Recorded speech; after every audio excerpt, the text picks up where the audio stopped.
So RERA ఎలా use అయింది అంటారు సార్ ఈ రియల్ ఎస్టేట్ దాంట్లో? రేరా అనేది చాలా unique concept and very good initiative by both central government and state government. RERA అంటే ఏంటి? Regulating the real estate bodies, real estate developers కానీ, ఏజెంట్స్ కానీ, బయర్స్ కానీ, ఇన్వెస్టర్స్ కానీ.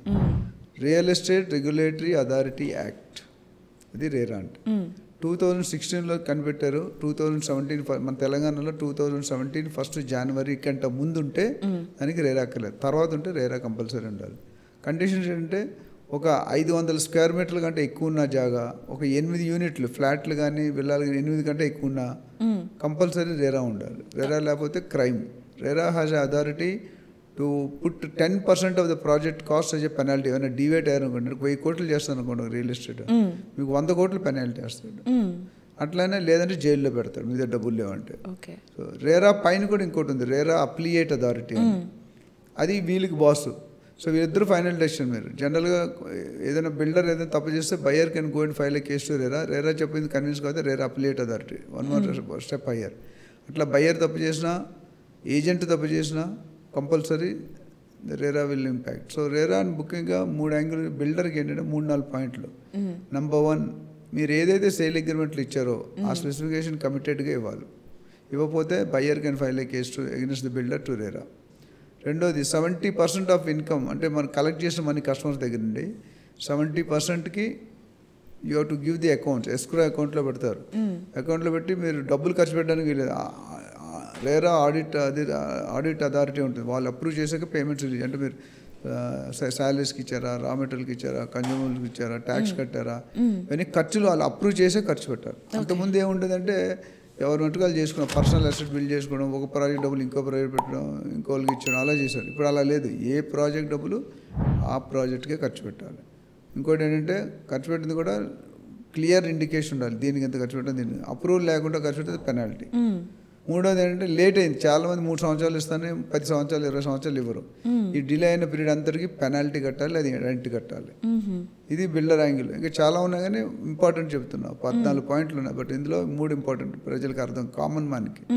చాలామంది రేరా తెలియదు. అట్లానే బిల్డర్కి రేరా నెంబర్ ఉండాలి, కంపెనీకి రేరా నెంబర్ ఉండాలి, ప్రాజెక్టు రేరా. ఈ నెంబర్ ఆ నెంబర్ వేరు. కంపెనీ రేరా 5 సంవత్సరాల దాకా అదే ఒకటి ఉంటుంది. బట్ ఈ ప్రాజెక్ట్ ఎవ్రీ ప్రాజెక్ట్ నెంబర్ మారిపోతుంటుంది. అందులో చూసుకోవాల్సిన ముఖ్యంగా ఏంటంటే అసలు వ్యాలిడిటీ ఉండాలి. 2-3 సంవత్సరాలకి ఇస్తారు, కొంతమంది వ్యాలిడిటీ అయిపోయి కూడా అదే నెంబర్ పెడతారు. అది ఎలా తెలుసుకోవాలి? నెక్స్ట్ క్వశ్చన్ మీరు ఎలా తెలుసుకుంటే వెబ్సైట్ ఉంటుంది రేరా. వెబ్సైట్కి వెళ్తే అందులో ఉంటుంది, లేదా డైరెక్ట్ ఆఫీస్కి వెళ్ళచ్చు, లేదా ఏదైనా లాయర్ని అపాయింట్ చేసి వాళ్ళు చేస్తారు. ఇన్ని మెథడ్స్ ఉన్నాయి. అదేవిధంగా మీ బయ్యర్ ఎప్పుడు కూడా మనం సెల్లర్ తప్పు చేస్తే, బిల్డర్ తప్పు చేస్తే ఏం చేయాలని మాట్లాడదాం. కొనేవాడు తప్పు చేస్తే ఏం చేయాలని ఎక్కడ లాలి ఉందా? ఇప్పుడు ఇందులో ఇది కూడా పెట్టారు, కొనేవాడు ఈఎంఐలు కట్టపోయినా, డిఫాల్ట్ అయినా, ఎగ్గొట్టినా, గాయపోయినా, లేట్ అయినా builder can file A case on the buyer to RERA. Okay, ఇది చాలా మంది తెలియదు. That is the most important benefit in RERA. అట్లానే మీరు ఇంకా బయ్యర్ కూడా చాలా ఉన్నాయి. అట్లా మెయిన్ ఏజెంట్ నెక్స్ట్ 3వ పార్ట్. ఏజెంట్ ఏంటంటే ఏజెంట్కి రేరా లైసెన్స్. ఇప్పుడు డాక్టర్కి నెంబర్ ఉంటుంది, లాయర్కి బార్ అసోసియేషన్ నెంబర్ ఉంటుంది, డాక్టర్కి బ్యాంక్ మేనేజర్కి ఒక నెంబర్ ఉంటుంది. అట్లా ఏజెంట్కి ఏ నెంబర్లు లేవు. ఏజెంట్లు ఎంతమంది ఉన్నారో తెలుసా హైదరాబాద్, తెలంగాణలో? గెస్ట్ చేయండి. అంటే సార్ ఒక 20,000 మెంబర్స్ ఉంటారు, ల్యాక్స్లో ఉన్నారు, ల్యాక్స్. సో వాళ్ళకి ఏం చేయాలంటే ఏజెంట్ అనేవాడు జనరల్గా మార్కెట్లో బ్రోకర్ అనగానే వెరీ బ్యాడ్ మీనింగ్ ఉంటుంది, తప్పు పనులు చేస్తాడని. కానీ వీళ్ళు నేను నా రియల్ ట్రాన్సాక్షన్ మీరు చూసుంటే I'm working on upliftment of the brokers community. Broker అంటే ఎందుకు పనికిరాను కూడా, వాడికి ఒక వాల్యూ ఉంది, ఒక మనిషి, వాడు ఒక పద్ధతిలో మీకంటే ఎక్కువ సంపాదిస్తున్నాడు. అట్లా నేను కాన్సెప్ట్ డెవలప్ చేసి ఇప్పుడు 1,00,000 మందిని ట్రైన్ చేయాలనుకున్నా, 26,000 మంది ట్రైన్ చేశాను. అట్లానే 25,000 మంది హ్యాపీ కస్టమర్స్ ఉన్నారు. అది 1 lakh చేయాలని అంటే నా పేరు చెప్పుకొని 5 లక్షల మంది బతకాలి ఏజెంట్స్ హ్యాపీగా. అది నా ఉద్దేశం. 1,00,000 మంది అంటే ఫ్యామిలీ మెంబర్, ఈచ్ ఫ్యామిలీ 4-5 అయితే 1,00,000 into 5 lakhs. So I know the value because I was also consultant and advisor. ఆ విధంగా ఇక్కడ చూసుకుంటే రేరా లైసెన్స్ పెట్టారు, ఎందుకంటే చీట్ చేస్తున్నారు చాలామంది. ఇప్పుడు మీరు వచ్చారు ₹1,00,000 పెట్టి, మీకేం తెలియదు, మీరు ఎన్ఆర్ఐ వాళ్ళది ఇంకెక్కడ ఉన్నారు, ఇక్కడ ఉన్న మీకు రియల్ ఎస్టేట్ మీడియాలో ఉన్నంత నాలెడ్జ్ ఇందులో ఉండదు కదా. వెళ్ళినప్పుడు మీకు చేసే స్టోరీలు చెప్తారు, మేడం అది మేడం మన కమిషన్ కోసం ఏదో. అలా చేయకూడదు. నేనేం చెప్తానంటే your commission should be A by product of A service. Commission కోసం బయ్యర్ని కానీ సెల్లర్ కానీ ఇరికించకూడదు. అది నా policy.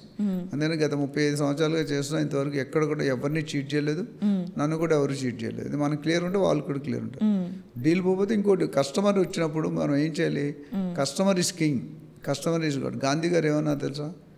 Customer coming to your premises is not an interruption. He is doing a favour by coming to you. You are not doing a favour by serving to him. So ఈ virtual tours and 3D plannings ఎలా use అవుతున్నాయి అంటారు sir? More efficient, more accurate. ఎందుకంటే మన speed efficient అంటే speed is very high. అంటే with in 3 minutes 2 minutes 4 minutes మీరు చెప్పాలనుకుంది మన నోట్తో చెప్పలేము అంత. And it is recorded, it can be sent anywhere in the globe. ఒక పీపీటీ చేస్తారో లేకపోతే ఒక వీడియో చేసినా, నా ప్రొఫైల్ చూసారు కదా, నా వీడియో కూడా 5 minutes. అది ఇక్కడ నేను ఇక్కడ అమెరికాలో ఉన్నట్టు పంపిస్తే అర్థమైపోద్ది, దాన్ని చూడక్కర్లేదు. అట్లానే ఇది ఏంటంటే soft design, soft version of the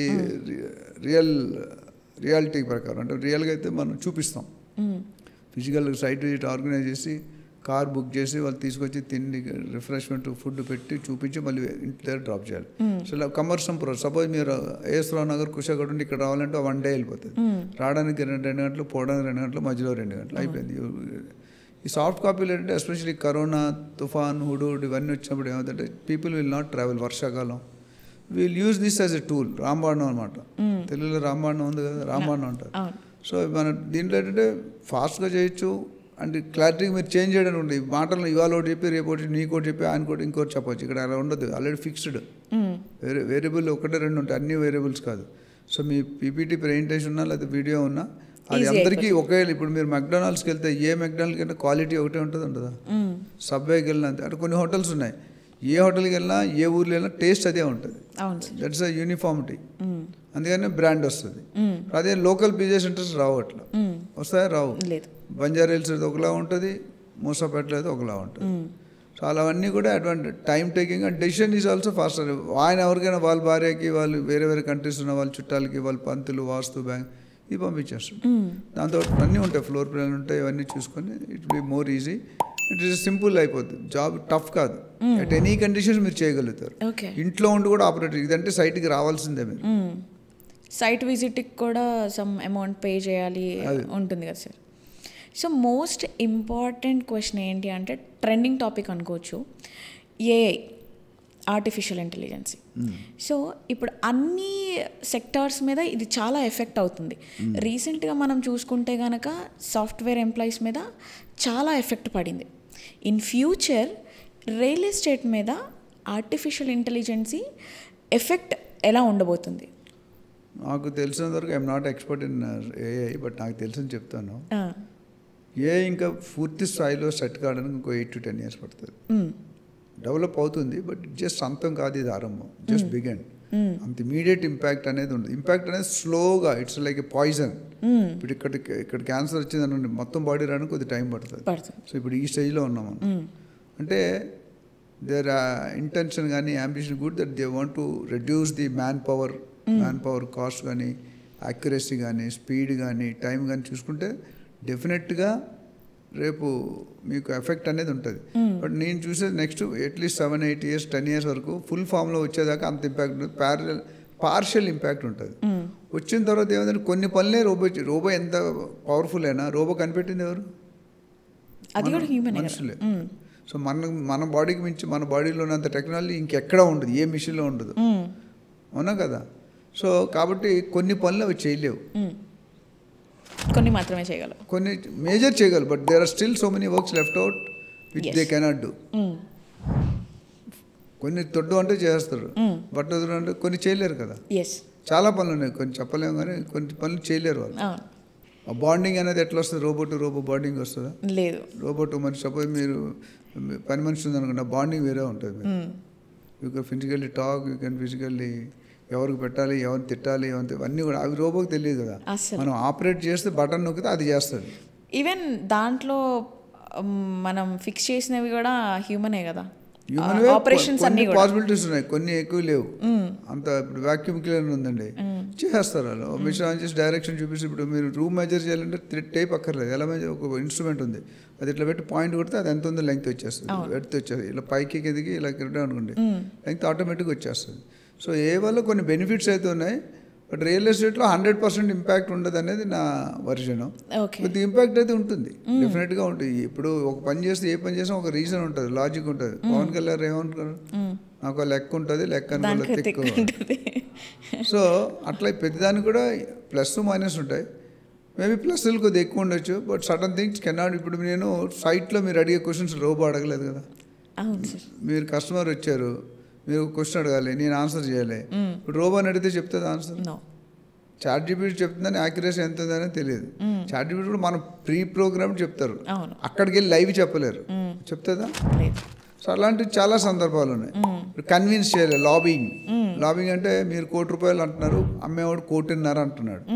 మరి ఎలా లాబీ చేయాలి కదా, నిన్ను కన్విన్స్ చేయాలి, ఆయన కన్విన్స్ చేసి 1,20,000కో 1,25,000కో బుక్ చేయాలి. అది లాబీ చేయగలంటే చేయగలదు, కొన్ని పనులు చేయగలదు అంత. అందుకని 100% ఇంపాక్ట్ ఉండదని నా ఉద్దేశం.